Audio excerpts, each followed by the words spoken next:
এই যে দেখুন এই ফোনটি ওয়াটার ড্যামেজ ছিল এবং কত সুন্দর করে ক্লিন করেছি, খুব সুন্দর করে পরিষ্কার করেছি। এই ফোনটাতে হালকা পানি ঠেকেছে এবং পানি ঠেকার কারণেই সামনের যে টর্চ লাইটটা এবং এই টর্চ লাইটটা সবসময় জ্বলে থাকে। এখানে দেখুন আমি ট্যান্ডিস্টার এবং রেজিস্ট্যান্সটা চেঞ্জ করেছি, তারপরও সমস্যাটা সমাধান হয়নি এবং এটা সমাধান করব। এর সিপিইউ প্যানেলটা খুলব, তোলার পরে সিপিইউতে হালকা রিভার্ট করব। রিভার্ট করার পরেই ফোনটা দেখব সমস্যাটা যায় কিনা। বন্ধুরা, আমি সিপিইউ প্যানেলটা তুলব এবং আপনাদেরকে দেখানোর চেষ্টা করব।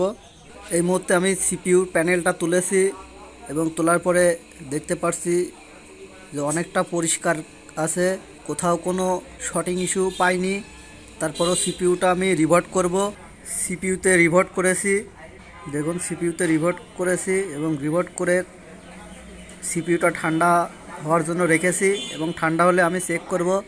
চেক করে দেখব যে আমার সমস্যাটা সমাধান হয়েছে কি না। এই মুহূর্তে আমি পাওয়ার সাপ্লাই কানেকশন দিয়েছি, আমার সমস্যাটা সমাধান হয়ে গেছে। এই যে বন্ধুরা দেখুন, আমি একটু অন্ধকার করে দিয়েছি, দেখুন আমার লাইটটা আর জ্বলছে না। এই যে দেখুন আমার কাজটি 100% সাকসেস হয়েছে। আমার পাওয়ার সাপ্লাইতে দেখুন 0 রিডিং, কোনো অটো রিডিং নাই, একদম 0। বন্ধুরা, আমার কাজটি আমি সম্পূর্ণভাবে সাকসেস করতে পারছি। এই মুহূর্তে আমি ফোনটি চালু করব, চালু করে দেখাবো। ফোনটি পাওয়ার সাপ্লাইয়ের সঙ্গে কানেকশন দেওয়া আছে।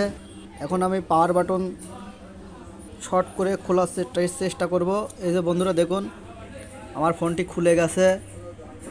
এই যে দেখুন কমপ্লিটলি ফোনটা অন হবে। এই যে দেখুন বন্ধুরা, আমার ফোনটি কমপ্লিটলি অন হয়ে গেছে। বন্ধুরা, আমার ভিডিওটি যদি আপনাদের কাছে ভালো লাগে অবশ্যই একটি লাইক, শেয়ার, কমেন্ট করবেন এবং আমার চ্যানেলটি সাবস্ক্রাইব করবেন। সবাই ভালো থাকবেন, সুস্থ থাকবেন।